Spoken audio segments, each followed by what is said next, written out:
2주간에 걸쳐서 우리 기독교인들이 착각하는 것 중에 하나인 세상의 미움에 대하여 우리가 배웠습니다.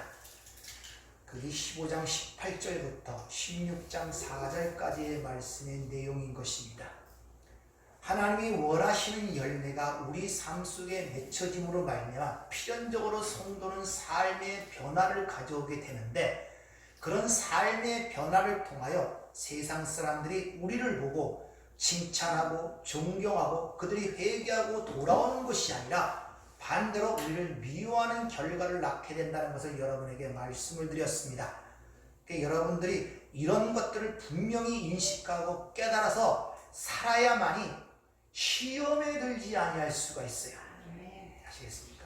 그러니까 여러분이 아무리 변화를 받아서 섬겨주고 사랑해주고 베푼다고 해서 사람들이 하나님께로 돌아오는 것이 아님을 아셔야 됩니다.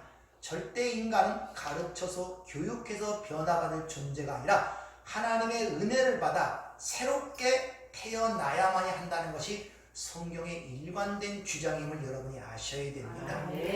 오늘 5절부터 15절까지는 이제 예수님이 가셔서 우리에게 보내실 성령에 대하여 자세히 구체적으로 우리에게 말씀하시는 내용이 기록이 되어 있습니다.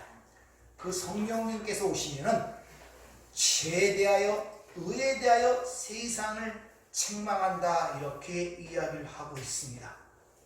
자, 근데 성경이 말하는 죄라든지 의라든지 심판이라는 이런 단어의 개념은 하나님의 백성만이 알아들을 수 있는 개념임을 아셔야 돼요. 세상과 우리가 똑같이 생각하는 그런 개념이 아니라는 것입니다. 그렇다면 세상에 대해 하나님이 죄에 대하여, 의에 대하여, 심판에 대하여 말씀한다고 세상이 책망을 받고 깨닫고 회개하겠습니까? 절대 그렇지 않다는 거예요. 그래서 우리는 이 성령을 받지 아니한 세상은 절대 그 하나님의 하시는 말씀에 대한 의미를 깨닫지 못할 뿐더러 자신의 행위에 대한 책망도 받지 않고 죽는 날까지 자신의 행위가 의롭다고 주장하다가 멸망으로 빠지는 것이 세상 사람인 것입니다. 오늘 본문 말씀 6절을 보면 주님이 떠나겠다 하시는 말씀을 듣고 제자들이 근심했다, 이렇게 이야기를 하죠. 근심이라는 것은 단순한 얘기가 아니라 늑해, 정확히 번역하면 마음의 고통이 가득했다, 이런 말이에요. 마음의 고통, 단순한 어떤 그런 문제가 아니라, 그러므로 하나님께서는 지금 자신이 떠나가는 그 말씀에 대하여 고통이 가득한 그 제자들에게 그 고통을 덜어주기 위한 어떤 방법으로 지금 오실 성령에 대해서 말씀하신다는 것을 여러분이 아셔야 됩니다. 자, 그런데 그렇게 고통받고 근심하는 제자들을 위로하고 그 근심을 덜어주기 위해서 하시는 말씀이, 성령이 와서 하시는 얘기가 죄에 대하여, 의에 대하여, 심판에 대하여 책망하신다는 것입니다. 그게 어떻게 위로가 되고 우리 삶에 근심을 덜어주는 이야기가 될 수 있겠습니까? 하나님의 말씀은 역설이라는 걸 아셔야 됩니다. 그래서 하나님의 말씀은 아무나 알아듣는 것이 아니에요. 아니, 위로해 주려면 힘을 주고 용기를 북돋아주고 그런 말씀을 하셔야지, 성령이 오신 데 갖고 거기다가 오셔서 우리를 위로하고 격려하고 용기를 주는 것이 아니라 죄에 대하여, 의에 대하여, 심판에 대하여 책망하신다는 것입니다. 거기 그렇죠. 지금 그게 위로가 되고 용기를 얻을 수 있는 말이겠어요. 오늘 이 책망하다는 이 단어, 엘렌코라는 이 단어가 신약성경에는 한 17군데가 쓰이는데, 이것이 어떤 것을 폭로하다, 나타내다 그런 뜻도 있고, 또 잘못된 것을 바로잡다는 뜻도 있고, 어떤 것을 고소하다, 고발하는 그런 뜻도 있습니다. 근데 엘렌코라는 단어가 요한복음에 3번에 걸쳐 쓰이는데, 여기서 쓰인 곳을 한 몇 군데 찾아보면은 요한복음 3장 20절, 악을 행하는 자마다 빛을 미워하여 빛으로 오지 아니하나니 이는 그 행위가 드러날까 하며, 이 드러날까 하며가 엘렌코입니다. 무슨 말입니까? 자신들의 행위가 고소되고 고발될까봐 빛으로 오지 않는다는 거예요. 또 요한복음 8장 46절을 보면 너희 중에 누가 나를 죄로 책잡겠느냐, 이 책잡겠냐는 단어가 엘렌코입니다. 누가 나를 죄로 인하여 나를 고소 고발할 수 있겠느냐, 이런 의미예요. 그러니까 오늘 여기서 쓰이는 책망하다는 이 엘렌코라는 단어는 고소 고발하다는 그런 의미로 쓰이고 있다는 것을 여러분이 먼저 머리에 염두해 두시길 바랍니다. 즉 고소 고발하다는 이런 단어들은 주로 어디서 쓰이는 단어들입니까? 법정에서 쓰이는 단어들이에요. 따라서 여기서 죄의 심판이라는 이 단어들은 다 법정에서 쓰이는 그런 의미를 우리에게 전달하고 있단 말입니다. 그러면 누구에 대해서 고발하고 고소한다는 거예요, 지금요? 물론 궁극적으로는 세상을 향하여 하시는 하나님의 책망, 즉 고소 고발이기도 하지만 1차적으로 바로 당신의 백성들에게 행하시는 말씀을 아셔야 됩니다. 그래서 지난주에 먼저 말씀드렸죠. 심판이 어디서부터 시작이 된다? 하나님의 성소, 교회에서 시작된다고 여러분이 말씀드린 이유가 거기 있는 것입니다. 즉 정죄받은 이 세상 속에 남아있는 하나님의 백성들 속에는 아직도 죄에 대한 오염의 잔재가 남아있다는 것입니다. 그것에 대하여 고소 고발한다는 그런 의미가 오늘 본문 말씀인 것입니다. 따라서 세상은 절대 그런 하나님의 고소와 고발을 알아들을 수가 없습니다. 그런 하나님의 고소와 고발을 알아들을 수 있는 사람은 성도밖에 없어요. 성도밖에. 세상은 하나님에 의하여 고소 고발을 깨닫지도 알지도 못합니다. 따라서 하나님의 관계에 대하여 산자만이 그 말씀을 듣고 책망을 받고 그것을 깨달을 수가 있다는 것을 우리에게 지금 가르쳐주고 있는 것입니다. 따라서 성령이 아니고는 죄에 대하여, 의에 대하여, 심판에 대하여 알지도 깨닫지도 못한다는 사실을 아셔야 됩니다. 따라서 이 땅에서 예수를 믿지 않는 사람들이 죄니 의니 심판이 하는 것들은 전부 다 하나님이 원하시는 것에서 얘기하는 것이 아니라 자기들끼리 합의하고 인간에 의하여 기준을 만들어 놓은 곳에 의하여 그렇게 판단하고 행한다는 사실을 아셔야 됩니다. 이것이 바로 창세기 3장 선악과를 따먹고 자신이 선악의 판단자, 주관자가 되어 하는 타락한 인간들의 실상이란 말입니다. 여러분들은 그런 곳에서 나오신 분들이에요. 그러므로 그 보는 관점들을 세상에서 보는 그런 관점으로 죄니 의니 심판이 그런 관점으로 보면 안 된다는 것을 여러분이 잘 아셔야 됩니다. 따라서 이렇게 우리 안에 내주하시고 오신 성령에 의하여 죄에 대하여 의에 대하여 심판에 대하여 고소 고발을 당하는 거기서부터 우리가 어디로부터 구원받는가를 비로소 깨닫는 거예요.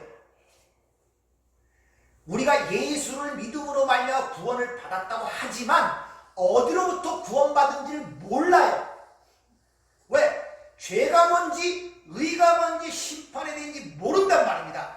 그 전에 아는 개념이라고는 인간들의 합의하여 만들어놓은 그것으로 알고 있기 때문에, 따라서 성령의 내주하심을 통하여 성령께서 우리를 고소 고발하는 그것을 통하여 내가 거기로부터 구원을 받았구나, 저기로부터 구원을 받은 거구나, 저것 때문에 예수가 죽은 거구나를 비로소 깨닫게 되는 것입니다.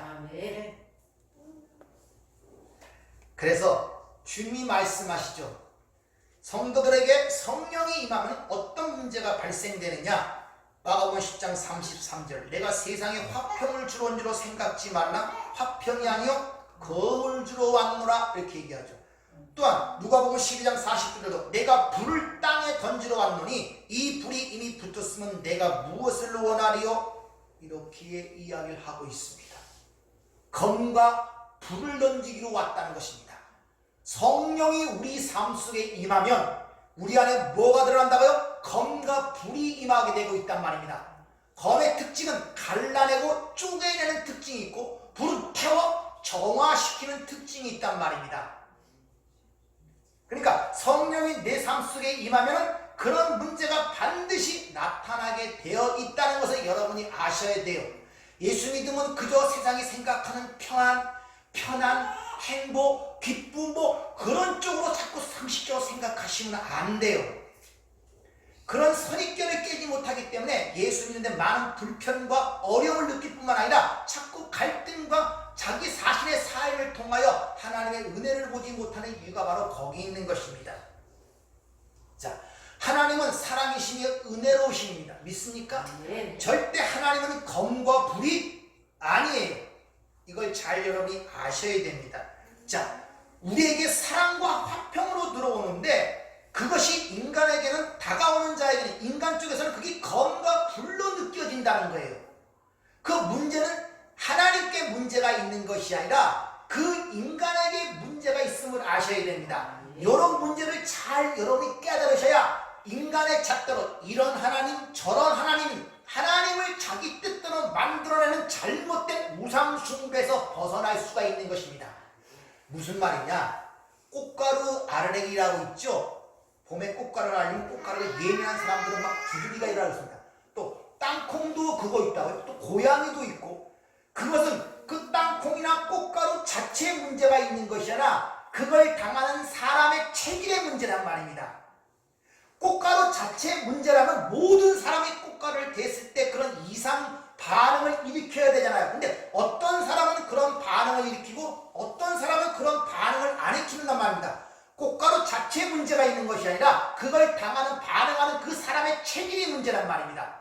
마찬가지로 사랑의 하나님이 여러분의 삶 속에 다가올 때 어떨 때 내 문제에 의하여 그분이 진노하시고 벌을 주시는 그런 하나님으로 느낄 반응이 될 때가 있고, 어떨 때는 사랑과 은혜로 느낄 때가 있는 것이지, 하나님 자체가 어떨 때는 진노하는 하나님, 어떨 때는 사랑하는 하나님으로 나누시면 안 된단 말이에요. 하나님은 영원하시기 때문에 변하지 않는 분이에요. 근데 인간이 두 마음, 선악과를 따먹고 두 마음으로 판단할 수도 있고, 하나님도 그런 식으로 판단하고 만들어내기 때문에 신앙생활에 자지우지 되고 바로 흔들린 이유가 바로 거기 있는 거예요. 어떨 때는 다 사랑하시는 하나님으로 느껴지고 어떨 때는 진노하시는 하나님으로 느껴지고, 하나님이 그렇게 변하는 것이 아니란 말입니다. 그래서 문제는 우리에게 있는 거예요. 그래서 수요일 공부했죠. 출애굽 때 물이라는 것은, 하나님의 진리라는 것은 세상에서는 잠겨 죽는 진노의 물이지만 하나님의 선택한 백성들은 진노를 막아주는 벽이 되는 물이라는 사실을 말씀드렸죠. 하나님의 말씀의 자체가 어떤 사람에게는 진노, 어떤 사람에게는 축복으로 평안으로 다가가는 것이 아니라, 같은 말씀이 어떤 사람에게는 그게 진노로 잠겨져 애고 사람이 죽는, 옛 사람이 죽는 물로 그것이 받아들여지고, 어떤 사람에게는 하나님의 진노를 막는 벽으로서 그 사람에게 다가가는 것입니다. 이렇게 하나님에 대한 신론이 정확해야 돼요. 하나님, 우리가 생각하는 어떨 때는 진노하시고, 물론 성경에는 질투하시는 하나님, 진노하시는 하나님이 표현돼요. 이건 인간적 동력, 즉 인간의 어떤 삶의 것들을 드러내서 하나님의 의중을 표현해서 그렇게 설명하시는 것이, 하나님 자체가 어떨 때는 진노하고 어떨 때는 화를 내고 어떨 때는 사랑하는 그런 하나님이 아님을 아셔야 됩니다.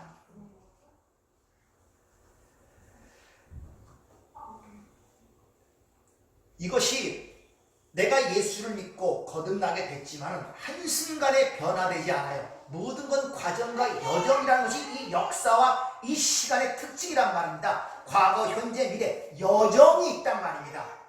따라서 우리가 이 땅에 태어나서 이웃과 타인과의 관계를 맺고 있는 그 관계성 속에서 거긴 전부 다 자기 중심적 집착과 중독과 습관에 의하여 남들과 이웃과 관계를 맺고 있잖아요.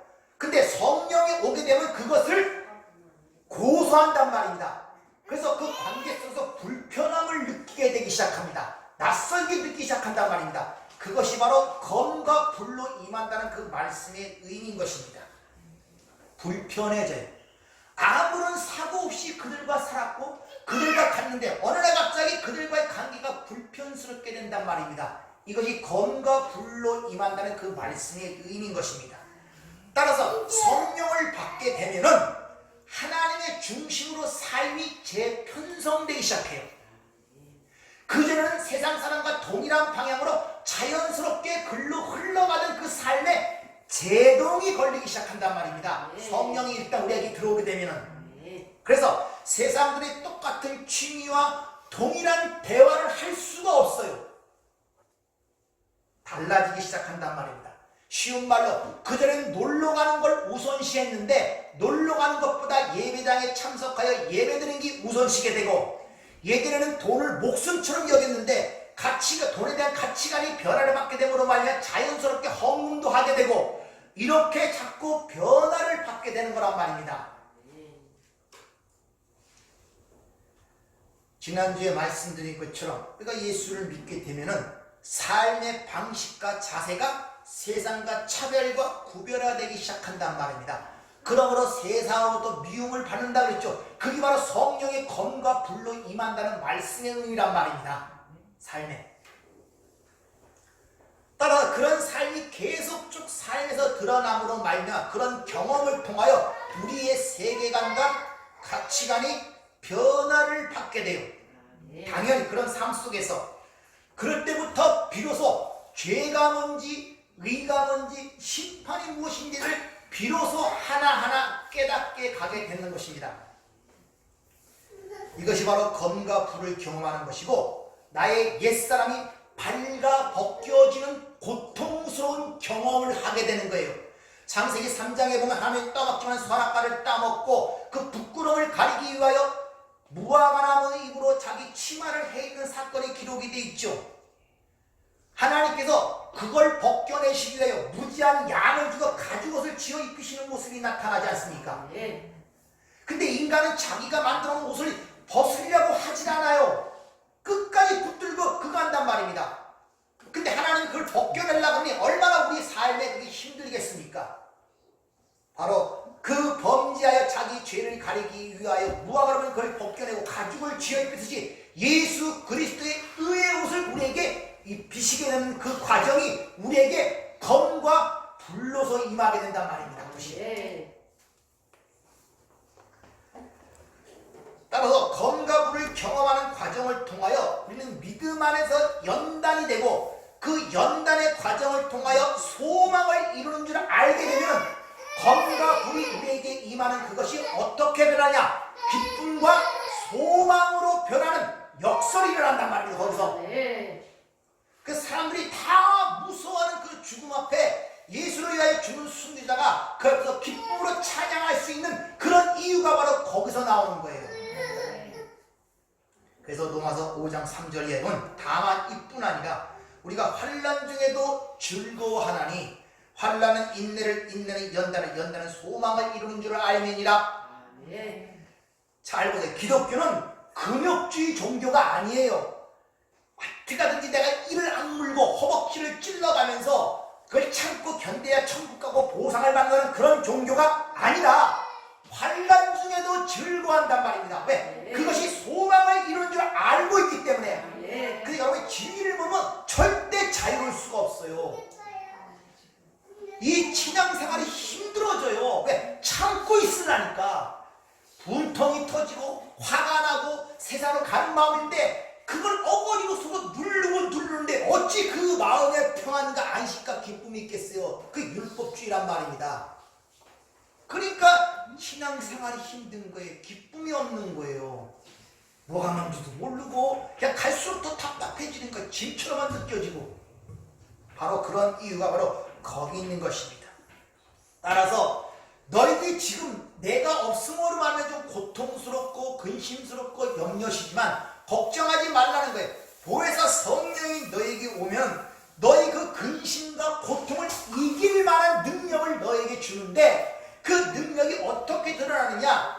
우리가 생각하는 것처럼, 우리가 바라는 것처럼, 우리가 정해놓은 것처럼 그런 식으로 오는 것이 아니라 너의 안에 네가 갖고 있는 그 치마, 무화과라는 치마를 발가벗겨 내므로 말미암아 그 연단 속에서 진정한 소망과 생명을 보게 됨으로 말미암아 너희가 그 고통과 근심을 이기게 될 것이다. 이런 말씀을 오늘 본문 말씀을 들어서 그 제자들에게 일러주시는 것입니다. 아멘. 그래서 오시는 성령의 이름을 보혜사, 돕는 자라 하는 거예요. 돕는 자, 또 변호자, 위로자. 그러니까 그 많은 이름 중에 왜 보혜사라는 이름을 파라크레토스, 너희 옆에 와서 에클레시아, 불러낸 그들에게 내가 그 옆에 어떤 돕는 자, 위로자를 보내서 너희를 그렇게 할 것이다. 이런 말씀을 지금 하고 계시는 것입니다. 자, 그러면 여기서 죄와 의와 심판에 대해서 주님이 뭐라고 설명하신가를 우리가 좀 공부를 함으로 말미암아 여러분이 오늘 이 시간 또 다음 주까지 이 죄가 뭔지 의가 뭔지 심판에서 분명한 이해를 갖고 계시길 부탁을 드립니다. 사실 이 죄, 의, 심판이라는 단어는 다 예수 그리스도의 십자가상에서 일어난 사건을 얘기하는 거예요. 세상에 의하여 죄 있다고 그 정죄받아 죽은 그 사람이 오히려 의롭다 인정받았고 의인은 죄라고 치정한 그들이 죄라고 심판받는 십자가의 사건을 오늘 죄의 심판이라는 이 단어를 통해서 십자가의 사건을 지금 설명하는 거예요. 지금요.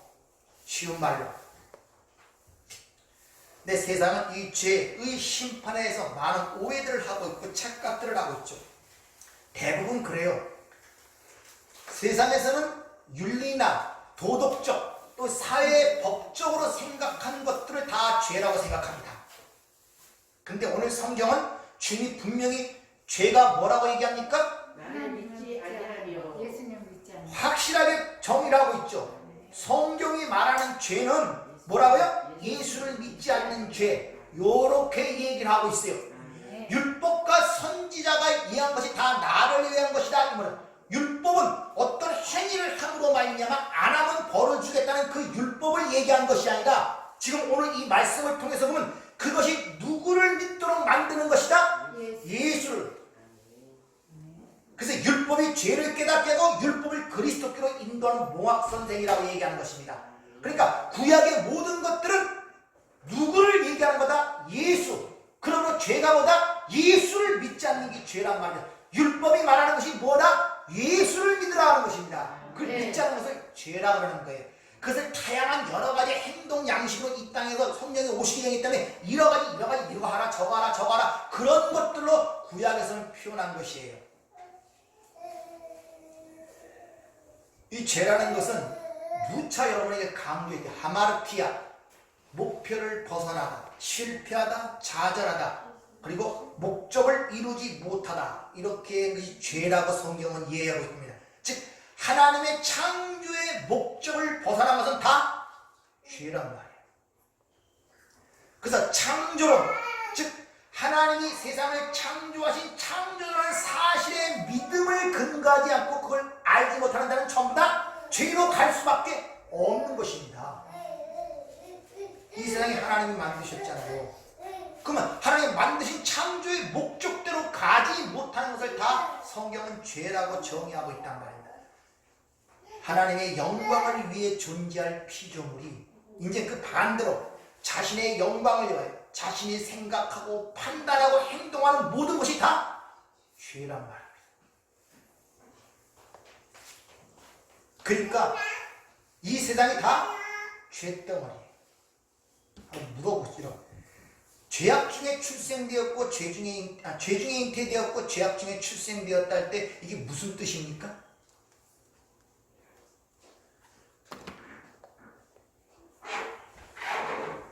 죄가 뭡니까? 예수를 믿지. 목표를 벗어나는 거 아니에요. 예수 믿으라고 십자가를 통해서 구원한 하나님의 의 방법을 벗어난 것들. 그럼 죄악 중에 출생되었다, 죄 중에 잉태되었다는 무슨 말입니까? 다르게 물어볼까요? 의로운 것만이 하나도 없다는 모든 게 죄인이라는 거. 모든 사람이 죄인이라는 말이 무슨 뜻입니까? 하나님과의 관계되지 않은 거. 그러니까 지금 이 땅의 삶이 모두 뭐라는 거예요? 아주 정리가 안 되셔서 그래요. 아직도 머릿속에는 이 세상이 죄덩이라고 그러면 여러분 속에서 화가 안 납니까? 무슨 그렇게 사람들이 다 죄를 졌나? 부처, 가운도, 토막 같은 사람들이 주위에 많잖아요. 근데 의인은 하나 다 죄인데. 나의 중심. 무슨 말입니까? 죄가 목표를 벗어나.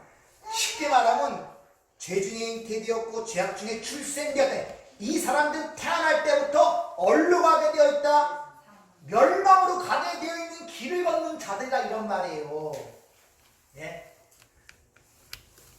자꾸 이 머릿속에 있는 세상이 정인 윤리도덕적을 빼놓으라니까요. 의인은 없다 이 말은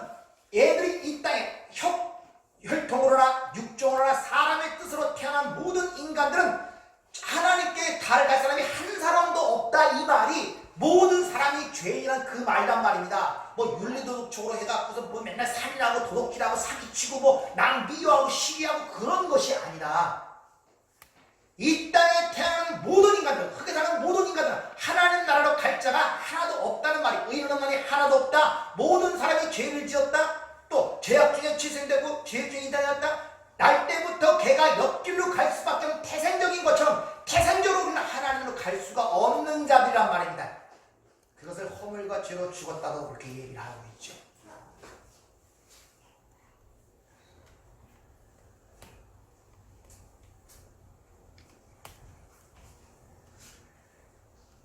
무슨 말인지 잘 못 알아들어요, 사람들이. 목사님들도 그래요. 이런 말을 하면 뭐 무슨 말인지도 몰라요. 그냥 착하게 살고 선하게 사는 그런 개념을 알고 있는 사람들이 뭔 말인지도 몰라요. 뭐가 세상이 죄덩어리냐 그러면 전부 다 화를 냅니다. 착한 사람도 있고 선한 사람도 있고 그거 하지.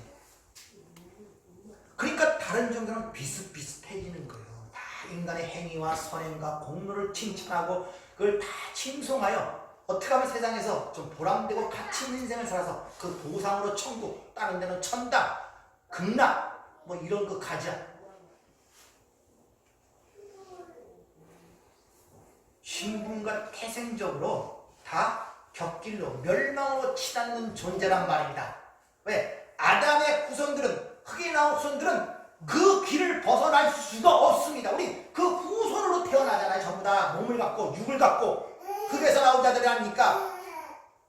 그게 바로 의인은 만만히 하나도 없다. 모든 사람이 죄를 저질렀다. 죄 중에 잉태되었고 죄악 중에 출생되었다. 그런 말로서 설명하는 것이지 여러분이 생각하는 것처럼 윤리적으로 맨날 나쁜 짓만 하고 태생적으로 악한 자다 뭐 그런 식으로 이야기를 하시면 안 된단 말이에요. 그렇게 생각을 하니까 자꾸 외부와 비교를 해갖고 야 예수 안 믿는 자들이 착하고 선하게 사는데 왜 예수 믿는 자들은 저렇게 그냥 사람들이 삶의 모습이 그래? 이렇게 세상적인 관점으로 보고 속으로는 자꾸 갈등이 일어난단 말입니다. 왜 그런 식으로 보니까 자꾸. 따라서 그러면 죄로부터 돌이킨 삶이 뭡니까?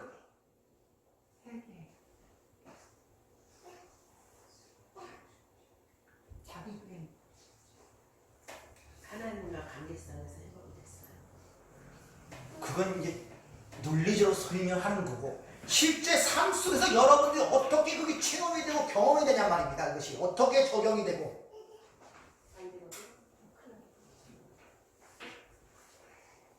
쉬운 말로 우리는 자신의 영광을 위해 살잖아요. 내 행복을 위해 살잖아요. 아니 세상 사람들 남 행복 위해 사는 사람 있습니까?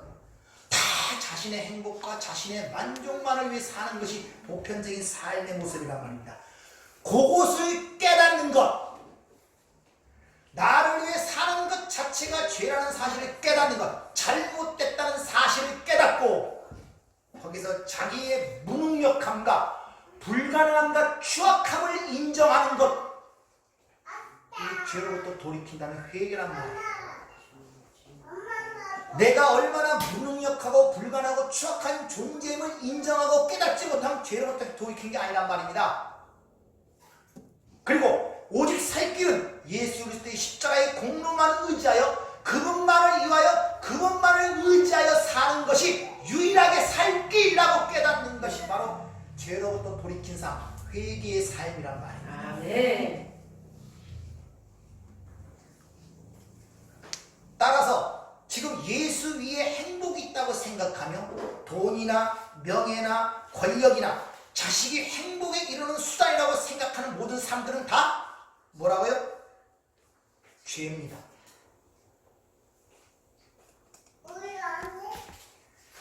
맞잖아요. 예수의 길이 없죠. 그렇죠?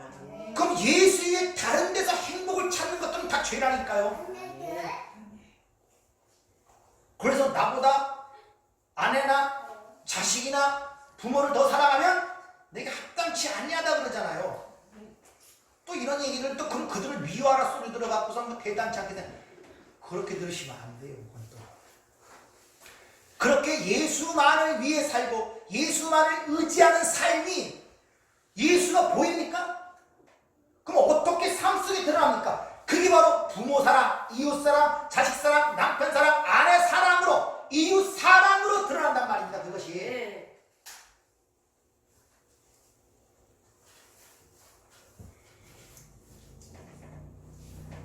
따라서 여러분이 성령이 내주하신다는 지금 이 죄에 대하여 여러분이 가르치고 교훈을 받고 계셔야 됩니다. 그런 것들을 하나하나 검으로 불러서 갈라내고 집어내고 태워서 정화시키는 일들을 성령이 우리 안에서 하게 되기 때문에 필연적으로 모든 삶은 탁두개 보는 것처럼 우리 영향의 모든 것에 영향을 미치게 되어 있기 때문에 삶의 방식과 자세가 조금씩 변화될 수밖에 없고, 그것은 세상과의 구별을 가져옴으로 말미암아 필연적으로 세상으로부터 미움을 살 수밖에 없는, 그래서 검과 불로 구시내가 느껴진단 말입니다.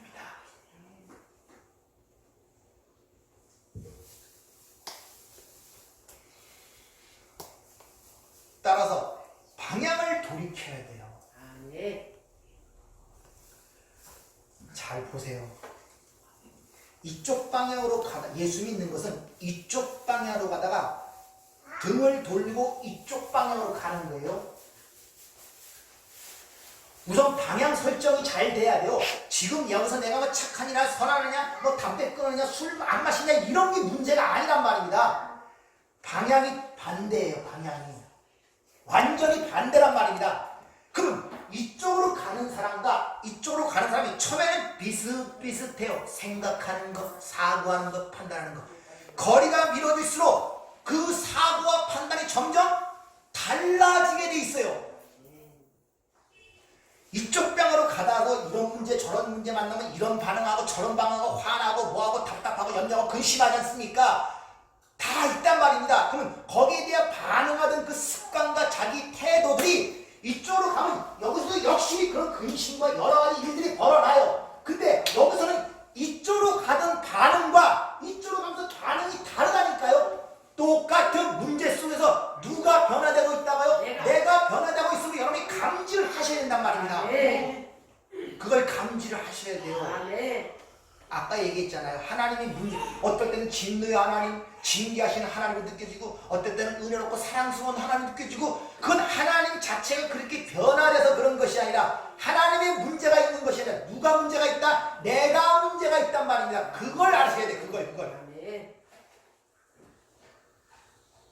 근데 자신은 변화되는 걸 전혀 모르면서 내가 깨끗이 변화되길 바라는 것이 대부분 삶이라니까요. 똑같이 반응해요. 다 그런 건 아니겠지만 가장 밀접한 것이 누구냐? 세상에 의하여 미움을 받는데 누구로부터 가장 큰 미움을 받는다고요? 조선시대에 예수 믿고 고발당했는데 누가 다 고발했습니까? 가족입니다. 왜 그랬습니까? 왜 그렇다 그랬습니까? 가장 여러분에게 기대치가 많은 게 가족이에요. 그러니까 등을 돌리고 딴방으로 하니까 증오가 가장 많이 나타나는 것도 가족이란 말입니다. 그러면 하나님의 가장 밀접한 사랑을 통해서 훈련을 시키고 메시지를 전하고 알리시는데 여러분 어떻습니까? 여러분이 변화받습니까? 내가 예수 믿었으니까 나는 괜찮은데 상대방이 변화받기를 하나님께 간절히 그거 합니까? 하나님은 자기 백성 이를 통하여 이 교사를 통하여 네가 변화받기를 위하여 교사를 보냈더니, 우리 은총이를 가르치기 가정교사를 보냈더니 제가 가르침을 받는 것이 아니라 교사를 가르치려고 그러네. 선생을 바꿔주세요. 이런 식으로. 자기는 다른 거 하나, 예수 믿었다는 거 그거 안 하고 하나님 것이 나 있는데 나는 믿었으니까 저 사람을 변화시켜주세요. 저 사람을 편하게 해주세요. 전부 다 그런 식으로 바라보고 자기 신앙생활을 이끌어간단 말입니다. 똑같이 생각해요. 그러면서 하나님이 왜 개입 안 해주셔서 저 사람을 안 변화시키지? 나가 왜 하나님 믿었으면 이런 고통이 없어지지? 자기는 하나도 안 변화받고 너를 변화시키기 위하여 그렇게 보내줬는데, 그러면 예수 믿고 거듭났고 생각이 변했으면 그렇게 보는 관점과 시각이 변하여 내가 변화라는 쪽에서 그렇게 변화를 받아야 되는데 나는 도무지 변화를 받지 않고 자꾸 밖의 것을 변화시켜주세요. 삶을 회복시켜 주세요. 사업을 잘 되게 해주세요. 병을 낫게 해주세요. 뭐 해주세요. 뭐 해주세요. 그래서 자기는 고만 가만히 있고 그거 다 필요 없어. 내가 필요한 것은 바로 너야 너. 근데 그걸 잘 모르는 거예요. 그것들. 자꾸 외부에서 찾는 거예요. 진짜 예수에게 소망이 있습니까? 아멘. 이런 문제들을 주님께서 오늘 우리에게 지적을 하고 계시는 것입니다. 그럼 두 번째 의에 대하라는 말은 내가 아버지께로 가니 너희가 나를 다시 보지 못하미요 이렇게 얘기합니다. 여기 의라는 단어는 옳음 또는 공평이라는 디카오이스네라는 단어가 쓰이는데 앞에 죄와 반대적 개념을 갖고 우리에게 얘기합니다. 이 세상은 예수를 죄인으로 취급하여 그를 정죄하여 십자가에 죽였단 말입니다. 근데 그 죽인 그 예수를 하나님이 도로 살리셔서 예수가 하나님께로 갔어요. 이것은 무슨 말입니까? 세상이 죄인으로 취급하여 준 예수를 하나님이 살려 그를 하나님께로 데려갔다는 것은 하나님이 그를 세상이 죄인으로 얘기했지만 하나님은 그를 의로 여겼다는 거예요. 그래서 내가 아버지로 간 것이 의라고 얘기하는 것입니다. 무슨 말이냐? 이 예수만이 이 땅에 이 사람이 이 예수가 하나님께로 갔다는 것은 이 사람 예수만이 하나님이 의로 여기셨다는 거예요. 그래서 내가 아버지께로 가니 의라고 얘기하는 것입니다. 이 땅에서 모든 삶 속에서 예수의 삶만이 의로운 삶이라고 하나님이 인정하셨단 말이에요. 그래서 내가 아버지께로 가니 의라고 하는 것입니다. 그래서 부활과 승천은 하나님께서 이 세상의 모든 처사는 다 틀렸고 예수만 옳다는 것을 온 우주에 선포한 사건이 예수님의 부활과 승천 사건이란 말입니다. 예수만 옳다는 거예요. 왜? 예수만 아버지께로 갔기 때문에. 예수의 이 땅의 삶이 어땠는가를 복음서가 잘 기록해줘. 아버님만 사랑하고 아버지 말씀에 순종한 것, 그것이 하나님이 의라고 하는 거예요. 그래서 요한복음 14장 31절 오직 내가 아버지를 사랑하는 것과 아버지께서 명하신 대로 행한 것을 세상으로 알게 합니다. 이것이 의로운 삶이에요. 하나님이 의롭다고 여기는 삶은 세상이 생각하는 윤리, 도덕이나 사회, 법적인 어떤 구제나 선행이나 뭐 그런 것 단지 그걸 얘기하는 것이 아니라 아버지만을 사랑하고 아버지 명하신 대로 행한 것, 그것을 의로 여기신단 말입니다.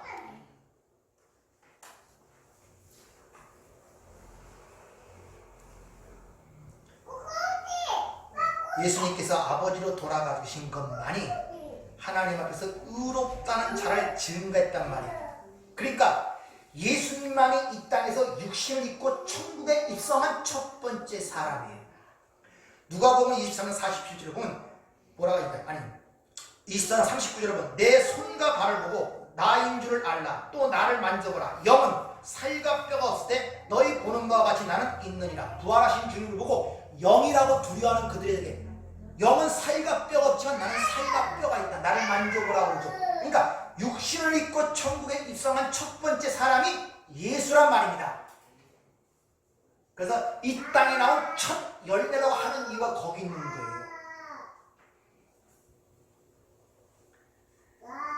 성경은 인간의 육신 중에 의로운 자가 하나도 없다고 얘기하죠. 로마서 3장 10절 기록된 바 의인은 없나니 하나도 없으며 깨닫는 자도 없고 하나님을 찾는 자도 없고 다 치우쳐 함께 무익하게 되고 선을 행하는 자가 없나니 하나도 없다. 이렇게 이야기를 합니다. 그런데 하나님께서 창세를 선택한 백성들에게 예수 그리스도의 그 의를 주시기 위하여 선택한 백성들에게 믿음을 선물로 주셔서 믿음으로 말미암아 그 의의 옷을 입게 한 것이 하나님의 구원의 방식이란 말입니다. 이걸 하나님의 의라고 해요. 하나님이 우리를 의롭게 여기는 방법은 개개인의 행위와 행동과 수고와 공로와 업적을 통해 판별하는 것이 아니라 하나님이 만드셨는데 자기 아들을 통해 만드신 그 의를 자기 선택한 백성들에게 믿음을 선물로 주서 믿음을 통하여 그 하나님의 아들의 의를 우리에게 주는 것을 구원의 방식, 다시 하나님의 의라고 성경은 그렇게 이야기하고 있는 거예요.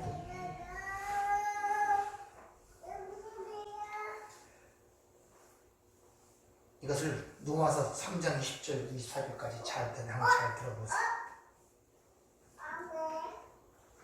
그러므로 율법의 행위로 그의 앞에 의롭다 하심을 얻을 육체가 없나니 율법으로는 죄를 깨달음이니라. 이제는 율법 외에 하나님의 한 의가 나타났으니 율법과 선지자들에게 증거를 받은 것이라. 곧 예수 그리스도를 믿음으로 말미암아 모든 믿는 자에게 미치는 하나님의 의니 차별이 없느니라. 모든 사람이 죄를 범하였음에 하나님의 영광에 이르지 못하더니 그리스도 예수 안에 있는 속량으로 말미암아 하나님의 은혜로 값없이 의롭다 하심을 얻은 자 되었느니라. 자, 이와 같이 하나님의 의가 뭔지를 알았다면, 자, 제가 여러분들에게 의를 가르치려면 뭘 얘기해야 되겠습니까? 죄. 예? 뭘 얘기해야 되겠어요? 어떤 게 의라고 가르쳐야 되겠습니까, 내가? 순종.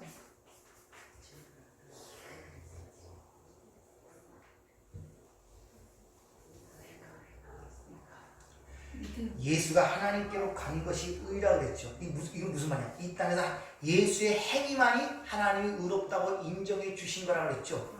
그럼 내가 하나님이 원하시는 의를 여러분에게 가르치려면 뭘 얘기해야 되겠어요? 믿음. 예수의 삶! 예수만이 옳다는 것! 그게 의를 가리키는 거예요. 딴 걸 얘기하는 것이 아니라 세상에 착하고 선하고 수자고 공부하고 구를 가리키는 것이 아니라 예수의 삶을 가리킨 게 의를 가리키는 거랄까요? 근데 예수의 삶이 뭐습니까? 하나님만을 사랑하고 하나님 명하신 대로 순종한 삶 아닙니까? 그걸 의를 가리키는 거예요. 그걸 안 가리키는 것은 전부 다 의가 아니라 세상의 윤리도덕을 가리키는 거란 말입니다.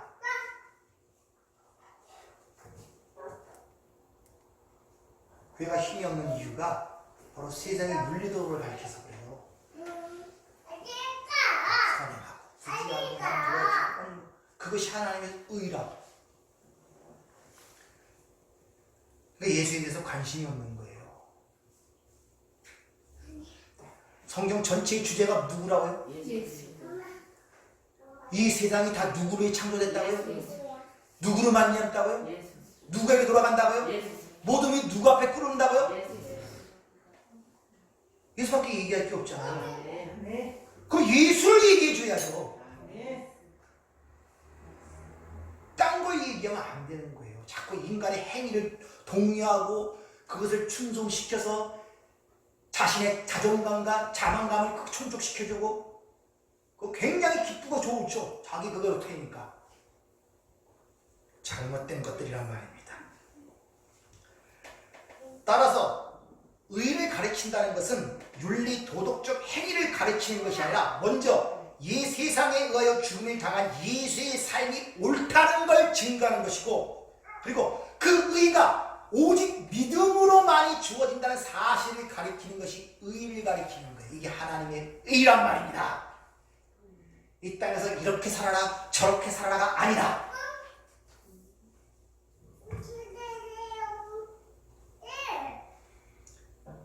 그렇지 않고 예수의 의를 얘기하지 아니하고 인간의 어떤 선이나 공로, 착한 행신들을 내놓는 것은 다 심판을 받는다는 것이 의에 대하여 책망한다, 고소한다, 고발한단 말이에요.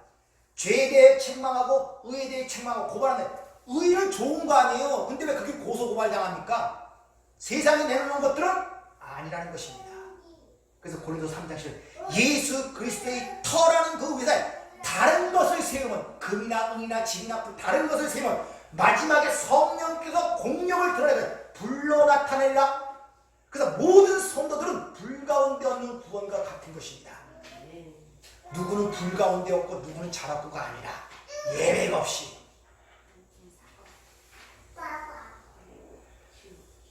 그리고 로마서 10장 2절도 종교적 열심으로도 구원을 받지 못한다고 분명히 얘기를 하죠. 그 하나님의 의는 뭘로만 받는다? 믿음으로만 받는 거예요. 그거 위에는 딴 방법이 없어요. 그걸 얘기하는 걸 의라고 한단 말입니다. 그것만이 하나님이 받으신 거예요. 예수만이 올라갔잖아요. 아무도 못 올라가고.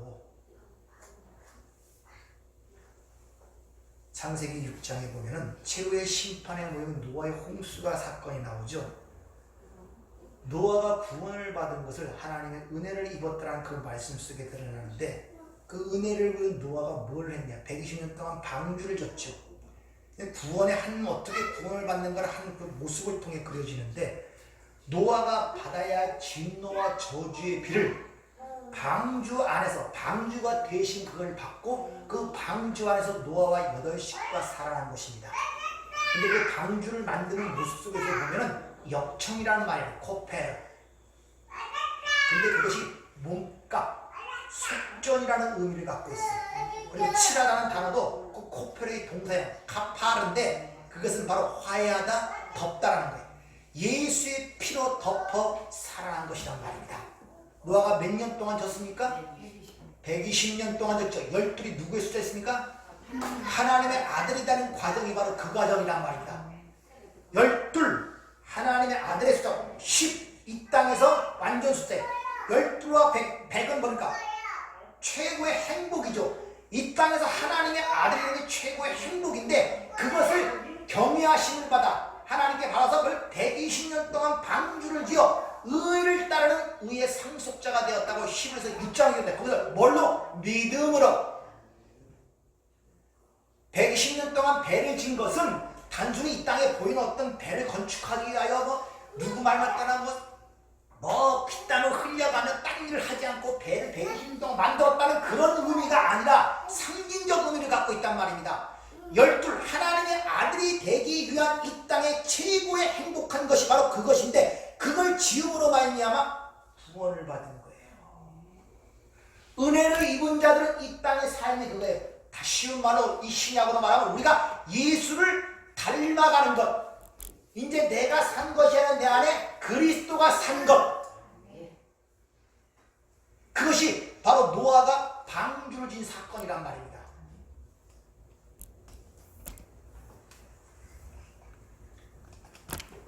그래서 속죄소라는 단어가 이 카파라는 단어 뒤에 자음, 타부가 달아 카파라트.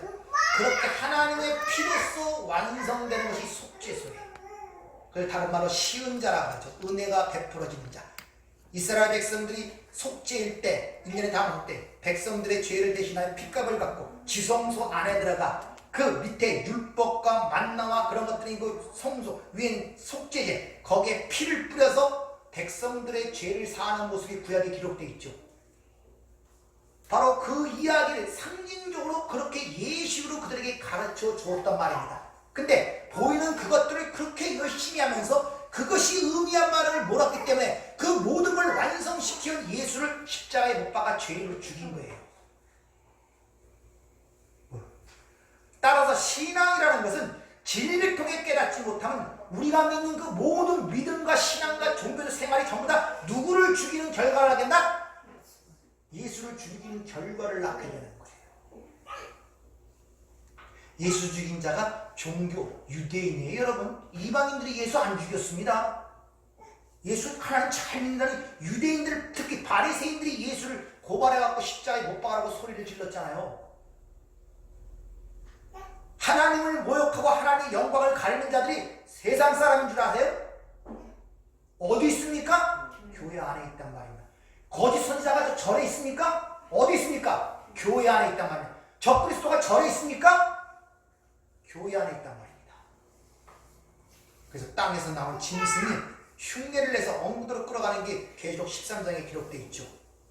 자, 이렇게 죄와 의와 심판은 다 예수 그리스도의 십자가와 관계가 되는 거예요. 주님 말씀대로 죄는 누구를 믿지 않는 것? 그걸 설명할 줄 알아야 돼요. 가서 예수 믿고 죄 회개하라 그러는데 과거에 훔친 거, 남 도둑질한 거, 욕한 거, 시기한 거 그걸 죄라고 얘기하면 안 된다니까요. 그럼 대부분 너나 그렇게 살라고 해요. 그럼 의가 뭡니까? 하나님 관계성, 책임과 의무를 신학적으로 가르쳐서 쉽게 생각하세요. 예수의 삶이 옳다고 인정하는 것이 의란 말입니다. 예수만이 받아졌잖아요. 예수의 삶이 옳다고 인정한다는 그 말은 뭡니까? 그 밖에 다른 것은 무가치하단 말입니다. 다른 걸 의지할 것이 없단 말입니다. 그것만이 옳단 말입니다. 죽이려고 그러는 거예요. 그러면 예수만이 옳다고 인정한 이 선악과를 먹고 자신이 주체가 되사는 인간들의 공로와 수고와 노력과 이 모든 것이 무가치하게 느껴지잖아요. 그러니까 그들이 자존심이 상하는 거예요. 그러니까 화를 내는 거예요. 예수만이 옳다 그러면은 그동안 애써온 것들이 무슨 소용입니까? 그 자존심이 상해버린단 말입니다. 그러니까 화를 내고 세상으로도 미움을 받는 거예요. 그것이. 오후 시간에는 제가 심판에 대해서 여러분에게 말씀을 드리도록 하겠습니다. 하여튼 죄의 심판은 쉽게 말하면 십자가 사건을 얘기하는 거예요. 십자가 사건. 그러니까 단순히 십자가 사건이 예수님이 내 죄 때문에 십자가에 돌아가셨어. 얼마나 아팠을까. 가슴을 치며 눈물을 흘리는 그런 동화적인 그런 감정적으로 생각하지 말고 그걸 통하여 하나님의 구원의 계시를 아셔야 돼요. 단순히 눈물 찔찔 짜고 그런 것이 아니라 그 수준을 넘어서 동화 같은 것이 아니라 왜? 그것이 새로운 세상의 출발점이며 이 세상의 마지막 부분이란 말입니다. 그래서 그걸 통하여 하나님의 모든 일을 이루시기 때문에 그걸 통하여 하는 이야기가 전부 다 성경의 이야기란 말입니다.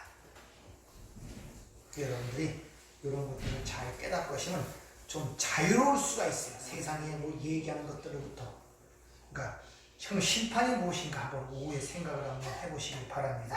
심판에 대하여 이 세상 임금이 심판을 받았습니다. 이렇게 얘기하죠. 생각도 해보시기 바랍니다. 기도하겠습니다. 은혜롭고 자비로우신 아버지, 눈이 열려야 보고 귀가 열려야 듣습니다. 세상 속감도 우의독경이라는 말을 통하여 답답한 심정을 풀어내는 그런 말이 있습니다. 아버지, 우리가 귀가 열리고 눈이 열리지